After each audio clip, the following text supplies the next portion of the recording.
Hello friends, இன்றைக்கி நம்ம சேனலில் என்ன பார்க்க போகிறோன்னா, சித்ரா பௌர்ணமிங்கிற ஒரு ஸ்பெஷல் நாள் பார்த்திங்கன்னு வச்சுக்கோங்களேன் வரப்போகுது. பல சிறப்பு அம்சங்களை கொண்ட சித்ரா பௌர்ணமியுடைய பலன்களை தான் இந்த வீடியோவில் கடக ராசிக்காரங்களுக்கு பார்க்க போகிறோம்.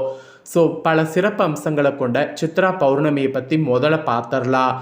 அதுக்கப்புறமேட்டு கடக ராசிக்காரங்க உங்களுக்கான பலனை அதிரடியாக இந்த வீடியோவில் பார்க்கலாம். சித்ரா பௌர்ணமி அன்னைக்கு அம்பாள் வழிபாடு செய்வதால் திருமண யோகம், குழந்தை பாக்கியம் கிடைக்கும் என்பது நம்பிக்கை. சித்திர மாதத்தில் சித்திர நட்சத்திரத்தோடு கூடிய சித்ரா பௌர்ணமி வந்தால் மிகவும் விசேஷமானது. பொதுவாக பௌர்ணமிகள்லேயே மிக சிறப்பு வாய்ந்ததாக பார்க்கப்படுவது இந்த சித்ரா பௌர்ணமி தான். இந்த தினத்தில் யமலோகத்தில் நம்ம புண்ணிய பாவ கணக்கை எழுதி கொண்டிருக்கக்கூடிய சித்திரகுப்தனை வழிபட்டு தான தர்மங்கள் செய்வதால் அவரின் அருள் நம்ம பெற முடியும், நீண்ட ஆயுள் பெற முடியும். அதே போல் சித்ரா பௌர்ணமி பல சிறப்புகளை உள்ளடக்கியதாக இன்றளவும் திகழ்கிறது. இப்பேற்பட்ட சித்திர மாத பௌர்ணமி தினத்தில் நீங்கள் அம்பாள் திருவுருவ சிலை அல்லது படம் இருந்தால் அதுக்கு மலர் மாலை அணிவித்து வஸ்திர ஆபரணங்கள் அணிவித்து இந்த நாளில் வழிபாடு செய்கிறது நல்லது. அம்பாளுக்கு மஞ்சள் கலந்த சாதம் படைத்து பானகம், கிராம்பு, ஏலக்காய், பச்சை கற்பூரம் இது மாதிரி தாம்பூலம் அடங்கிய நெய்வேத்தியத்தை இந்த நாளில் படைக்க வேண்டும். சித்ரா பௌர்ணமி அன்னைக்கு அம்பாள் வழிபாடு செய்வதால் திருமண யோகம், குழந்தை பாக்கியம் கிடைக்கும் என்பது நம்பிக்கை. அதோடு சித்திர மாதத்தில் சித்திர நட்சத்திரத்தோடு கூடிய சித்ரா பௌர்ணமி வந்தால் மிகவும் விசேஷமானது. இந்த டைம் சித்ரா பௌர்ணமி பார்த்திங்கன்னு வச்சுக்கோங்களேன் மே 1 அன்னைக்கு வர இருக்கு.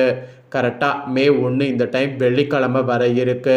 ஸோ வெள்ளிக்கிழமை அதுவுமா சித்ரா பௌர்ணமி வந்திருக்கிறது ரொம்ப ரொம்ப விசேஷமான நாளாக கருதப்படுது. இப்பேற்பட்ட இந்த சித்ரா பௌர்ணமியில் வாழ்க்கை மாற்றம் ஏற்படுவதற்கு உங்கள் ராசிக்காரங்க நீங்கள் இந்த நாளில் செல்ல வேண்டிய கோவில் ஒன்று இருக்குது. அந்த கோவில் என்ன, அந்த கோவிலுக்கு எப்படி செல்லும் அப்படிங்கிறத இப்போ நான் உங்களுக்கு சொல்கிறேன். அதையும் இந்த வீடியோவில் தெரிஞ்சுக்குங்க. அதுக்கப்புறமேட்டு உங்களுக்கான பலனை அதிரடியாக பார்க்கலாம். ஆக்சுவலி நீங்கள் எத்தனையோ பிரச்சனைகள் தீர வேண்டும், ஜாதகத்தில் இருக்கக்கூடிய குறைகள் தீர வேண்டும் என எத்தனையோ கோவில்களுக்கு சென்று பரிகாரங்கள் செய்திருப்பீங்க. இதுவும் பெரிதாக பலன் எதுவும் கிடைத்திருக்காது. இப்படி பரிகாரம் செய்வதோடு நம்மளுடைய ராசிக்கு ஏற்ற கோவில் எது என்பதை தெரிந்து கொண்டு அந்த கோவிலுக்கு சென்று ஒரே ஒரு முறை வழிபட்டு வந்தால் வாழ்க்கையில் மாற்றத்தை ஏற்படுத்தும். அப்படி உங்கள் ராசிக்காரங்க எந்த கோவிலுக்கு சென்றால் வழிபட்டால் உங்கள் வாழ்க்கையில் நல்ல மாற்றமும் முன்னேற்றமும் ஏற்படும் அப்படிங்கிறத தான் இப்போ நான் உங்களுக்கு சொல்ல போகிறேன். ஆக்சுவலி வாழ்க்கையில் மாற்றம் ஏற்றம் ஏற்பட வேண்டும் என நினைக்காதவங்க இருக்கவே முடியாது. ஆனால் பலருக்கும் எவ்வளவு முயற்சி செய்து கடுமையாக உழைத்தாலும் வாழ்க்கை ஒரே மாதிரி தான் சென்று கொண்டிருக்கோ. மாற்றம் என்பதே, முன்னேற்றம் என்பதே ஏற்படாமல் இருக்கோ. நம்மளுடைய வாழ்க்கை இப்படியே போய்விடுமோ, நம்ம முன்னேறவே முடியாதோ, கடைசி வரை நாம் கஷ்டப்பட்டு கொண்டு தான் இருக்க வேண்டுமோ என கலங்குபவர்கள் கண்டிப்பாக இருப்பீங்க. அப்படி இருக்கக்கூடிய உங்களுக்கு உங்கள் ராசிக்குரிய கோவிலுக்கு இந்த ஸ்பெஷல் நாளில் சென்று வந்தால் மாற்றம் என்பது நிச்சயம் ஏற்படும். பொதுவாக ஒவ்வொரு ராசி நட்சத்திரத்துக்கும் ஒவ்வொரு கிரகம், தெய்வம் நன்மை தருவதாக இருக்கும். அதே போல் ஒவ்வொரு ராசிக்கு ஏதாவது ஒரு கிரகம் பகை கிரகமாக இருக்கும். இந்த பகை கிரகங்களும் பாவ கிரகங்களும் முக்கியமான கட்டங்களில் இருந்தால் பலவிதமான பிரச்சனைகள் நாம் சந்திக்க வேண்டியது இருக்கும். நம்மளுடைய முயற்சிகள் அனைத்தும் இதனால் தடைப்படும்.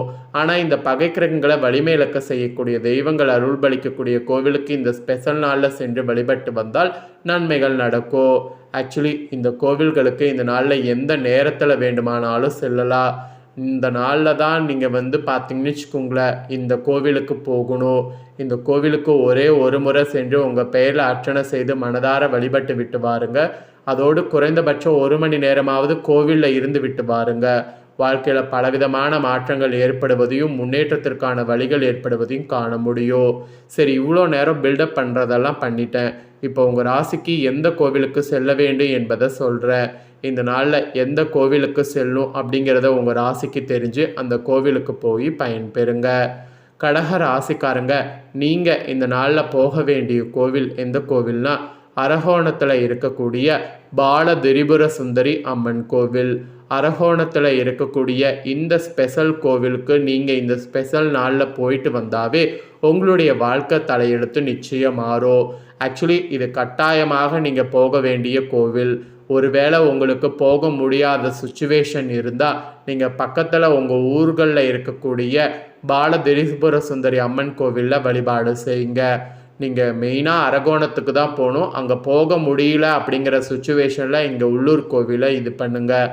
இந்த நாளில் இதை மட்டும் நீங்கள் செய்தீங்கன்னா வாழ்க்கையில் உங்களுக்கான மாற்றத்தை நீங்களே வந்து பார்க்கலாம். ஸோ இது தாங்க நீங்கள் வாழ்க்கை மாற்றத்துக்காக போக வேண்டிய கோவில். இப்போ உங்களுக்கான பலனை வந்து சொல்கிறேன். உங்களுக்கான பலனை அதிரடியாக தெரிஞ்சுக்குங்க. ஆக்சுவலி பார்த்தீங்கன்னு வச்சுக்கோங்களேன், மேச ராசிக்குள்ள சூரியன் நுழையக்கூடிய மாதம் சித்திரை மாதம். இதோடு சூரியன் உச்சத்தில் இருக்கக்கூடிய இந்த மாதத்தில் பல சிறப்புகள் இருப்பதாக சொல்லப்படுது. இந்த மாதத்தை சைத்ரா என்றும் சைத்ர விசேஷம் என்றும் போற்றப்படும். அதோடு சித்திரையுடைய முதல் தேதியில் ஸ்ரீரங்கத்தில் இன்றளவும் பஞ்சாங்கம் படிக்கப்படக்கூடிய நிகழ்ச்சி நடைபெறுது. அது மட்டும் இல்லாமல் மகாவிஷ்ணுவுடைய தச அவதாரங்கள் இருக்குல்ல, அதில் பல அவதாரங்கள் இடம் கொடுக்கக்கூடிய பெருமை இந்த சித்திரைக்கு இருக்குது. இந்த சைத்திர சுக்ல பஞ்சமியில் மீன் வடிவில் அவதாரம் எடுத்து பிரளயத்திலிருந்து உலகை மீட்டு உயிர்கள் மீண்டும் தோன்ற வழி செய்தார் பகவான். அப்புறம் மச்ச அவதாரம் நிகழ்ந்தது சித்திரையில் தான். நவமி திதியில் கூட ஸ்ரீ ராமபிரான் அவதாரம் எடுத்து மக்களை காத்தார் பகவான் விஷ்ணு. திருமாலுடைய நரசிம்ம அவதாரம், பரசுராமர் அவதாரம், இந்த மாதிரி பல அவதாரம் நிகழ்ந்தது இந்த மாதத்தில் தான். ஆதிசங்கரர் ராமானுஜர் அவதரித்ததும் இந்த மாதத்தில் தான். இதே போல் சித்திர மாத சித்திர நட்சத்திரத்தில் சிவபெருமான் தங்க பலகையில் சித்திரம் ஒன்றினை வரைய அதிலிருந்து சித்திரகுப்தான் தோன்றினார். அதோடு சித்திர மாதத்தில் வளர்பிறை காலத்தில் 3வது பிறை தோன்றக்கூடிய நாளே அக்ஷய திருதி. இந்த நாளில் தங்கம் வாங்கினால் இல்லத்தில் செல்வம் குவியும் என்ற ஐதீகம் உண்டு. அதோடு திருக்கோவில்களில் விழாக்கள் மிகவும் கோலாகலமாக நடைபெறக்கூடிய மாதமும் சித்திரை தான். அதோடு மதுரை மாநகரில் அருள்மிகு மீனாட்சி அம்மன் ஆலயத்தில் நடைபெறக்கூடிய சித்திர திருவிழா, அழகர் கோவில் கள்ளழகர் வைகையில் எழுந்தள்ளக்கூடிய வைபவமும் சித்திர மாதமே நிகழும். இப்படி பல்வேறு சிறப்புகள் கொண்ட சித்திர மாதத்தில் இப்போ மகா சித்ரா பௌர்ணமி மே 1 அன்னைக்கு வரப்போகுது. இதனால் எல்லா ராசிக்காரங்களுக்குமே தலையெழுத்து மாறும். அதில் கடக ராசிக்காரங்களுக்கு இந்த மாதிரி தலையெழுத்து மாறும் என்பது குறிப்பிடப்படுது. ஸோ கடக ராசிக்காரங்களுக்கு எந்த மாதிரி தலையெழுத்து மாறும் அப்படிங்கிறத சொல்கிறேன். கடக ராசிக்காரங்க எந்த மாதிரி தலையெழுத்து மாறும் அப்படிங்கிறத தெரிஞ்சுக்குங்க. சூரியன் வந்து 10வது இடத்துல இருக்க போகிறார். இதில் பௌர்ணமி வர்றதுனால செயல்கள் எல்லாம் உங்களுக்கு சிறப்படைய போகுது. இதில் ஒரு ஸ்பெஷலான விஷயம் என்னன்னா, நீங்கள் செய்யக்கூடிய எல்லா முயற்சிகளும் இனி உங்களுக்கு தடையே இல்லாமல் வெற்றியடையும். அதோடு செவ்வாய் கூட 6வது இடத்துல இருக்கிறார். அதனால் சகோதரர்களோடு சச்சரவு உண்டாகும். அந்த சச்சரவை நீங்கள் நினைத்தீங்கன்னா கண்ட்ரோல் பண்ண முடியும். 19ஆம் தேதி முதல் வீடு மனை வாங்கி விற்கக்கூடிய தொழில் நீங்கள் செய்கிறதுல முன்னேற்றங்கிறது உண்டாகும். அதுக்கப்புறம் புதன் வந்து 9வது இடத்துல இருக்கிறார். இதனால் உயர்கல்வியில் உங்கள் ராசிக்காரங்களுக்கு மேன்மை நிலை இந்த பௌர்ணமியிலிருந்து உண்டாகும். அப்புறம் 26ஆம் தேதிக்கு பின்னாடி பலசரக்கு கடை வைத்திருக்கக்கூடிய தொழிலில் முன்னேற்றங்கிறது உங்கள் ராசிக்கு பயங்கரமாக ஏற்படும். குரு உங்கள் ராசிக்கு 4வது இடத்துல இருக்கிறார். இதனால் புதிதாக வாகனம் வாங்குவது உங்களுக்கு சக்ஸஸ் ஆகும். மேலும் அசையாத சொத்துக்களுடைய சேர்க்கை அதிகரிக்கும். அது மட்டும் இல்லாமல் சுக்கிரன் வந்து 10வது இடத்துல இருக்கிறார். இதெல்லாம் செயல்கள் எல்லாமே வந்து உங்களுக்கு சிறப்படையும். அது மட்டும் இல்லாமல் 6ஆம் தேதிக்கு பின்னர் பெண்களால் நன்மையானது உங்களுக்கு உண்டாகும். சனி உங்கள் ராசிக்கு 6வது இடத்துல இருக்கிறார். மனதில் கூட பயம் அதிகரிக்கும். எதிரிகளால் உங்களுக்கு தொல்லை உண்டாகும். ராகு உங்கள் ஜென்ம ராசியில் இருக்கிறார். மனதில் இனம் புரியாத பயம் உண்டாகும். கேது உங்கள் ராசிக்கு 7வது இடத்துல இருக்கிறார். இதனால் மனைவியோடு பிரச்சனை உண்டாகும். கொஞ்சம் பிரச்சனை வருவதற்கும் வாய்ப்பு இருக்கிறதுனால இந்த டைம் கொஞ்சம் கவனமாக இருக்க வேண்டும் என்பது உங்கள் ராசிக்கு குறிப்பிடப்பட்டிருக்கு.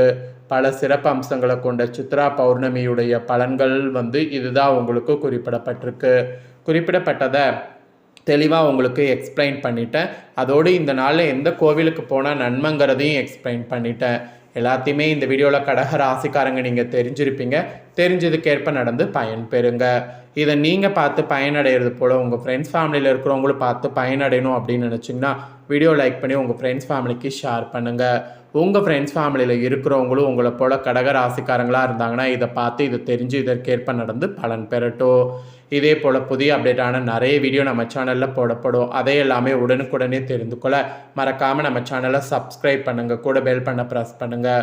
ஃபஸ்ட் டைம் பார்க்குறவங்க அதை நீங்கள் பண்ணிட்டீங்கன்னா இனி நான் போகிற மற்ற அப்டேட்டான எல்லா வீடியோஸும் உடனுக்குடனே தெரிந்து கொள்ளலாம். ஸோ மறக்காமல் பண்ணுங்கள். நெக்ஸ்ட்டு இதே போல் சுவாரஸ்யமாக வேறொரு வீடியோவில் உங்களை சந்திக்கிறேன். சப்ஸ்கிரைப் பண்ணி பெல் பண்ண ப்ரெஸ் பண்ணி சப்போர்ட் பண்ணுங்கள்.